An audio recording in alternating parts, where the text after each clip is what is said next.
अब ऐसे गाना में फिर रखिएगा, ऐसे एकदम फेमस गाना। अच्छा बोल दो, बता दो। ए भाजी तोरे लाया देख ली सामने में खड़े हैं वो क्या करिए। अच्छा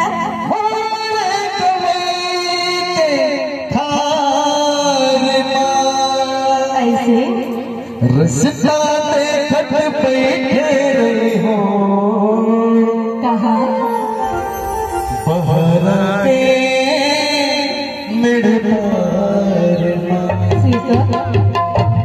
आवे ना। हाँ जी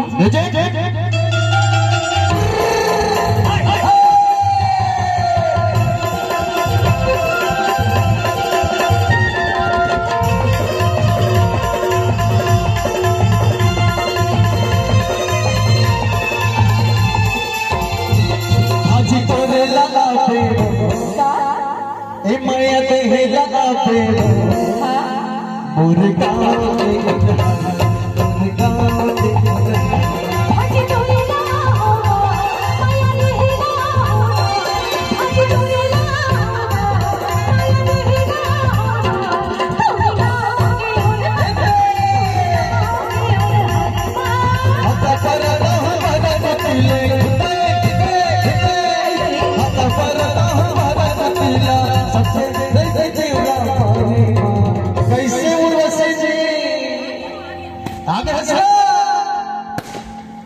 भाजी तोरे लाया पे हो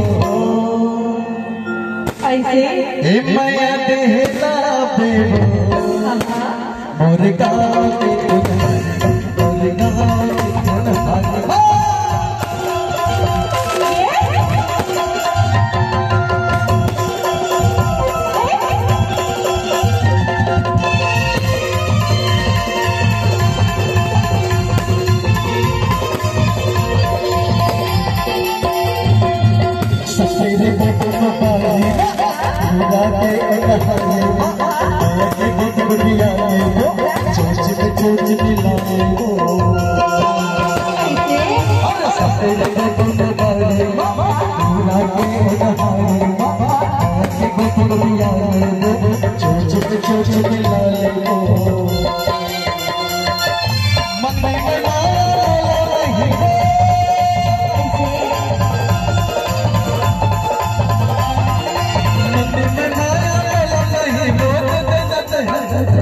अरे लड़की के जमाना है उधारी नहीं चले नहीं चले। अरे तो किसके नल्ला भेज दे बे ऐसे भाजी तोरीला होगा माया देहिला होगा भाजी तोरीला होगा माया देहिला होगा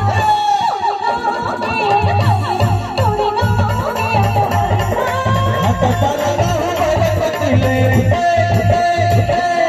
हता परना हो भरत तिले सबसे रंग तेरा पानिया लेकिन खुद गा के तुल नैनाओ मार डाले एक लाइन कहे भैया बनाती मोला है ऐसे पगला बनाती मोला एक चीज लेकर नैना हो भैया बनाती मोला है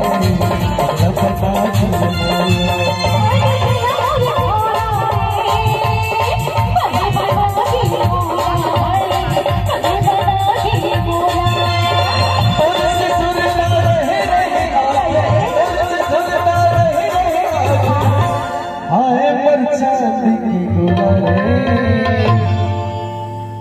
ये शिवा जागरण नाइट का ऐसे ये गोरेलाल बर्मन सुरभैया नाइट हाँ हाँ देखने से दिखा था बताना भैया बनाती